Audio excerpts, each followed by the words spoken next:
అండి, నేను మీ Priyanka Singh. So I'm so happy today. You know నాకు తెలిసిన ఒక శివకుమార్ గారు మన రావి చెట్టు లీఫ్ ఉంటుంది కదా, సో దాంతో ఇది నాకు పెయింట్ లైక్ స్కెచ్ చేసి ఇచ్చారనమాట. అంటే అది సిజర్తోనే కట్ చేసి చేస్తారనమాట. So hand made.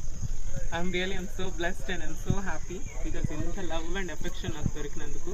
అండ్ ఇలాంటివి వాళ్ళు ఆర్డర్స్ మీద కూడా చేస్తారంట. లైక్ మీ బాయ్ ఫ్రెండ్స్కో, గర్ల్ ఫ్రెండ్స్కో, మీ ఫ్యామిలీ మెంబర్స్కో ఎవరికో ఒకరికి మీరు ఇలాంటి సర్ప్రైజ్ చేయాలి అనుకుంటారు కదా. సో ఆయన మీకు మంచి సర్ప్రైజెస్ ఇస్తారు. And thank you so much Shiva గారు. అండ్ నా మీరు ఎంత లవ్ చూపించినందుకు. లైక్ నేను వీళ్ళ ఊర్లో షూటింగ్ చేయడానికని వచ్చాను, బట్ నేను ఇక్కడ ఉన్నానని తెలుసుకొని నాకు ఇది ఇచ్చారు. I'm really happy. Thank you so much and I wish you all the best. So actually మన బ్రదర్ అండ్ సిస్టర్స్కి ఇప్పుడు రాఖీ వస్తుంది కదా, లైక్ 19. సో వాళ్ళకి ఏమేమి గిఫ్ట్స్ ఇవ్వాలి అని మనం చాలా కన్ఫ్యూజ్ అయిపోతూ ఉంటాం కదా. సో ఇలాంటి గిఫ్ట్స్ ఇవ్వండి, లైఫ్ టైం గుర్తుంటుంది.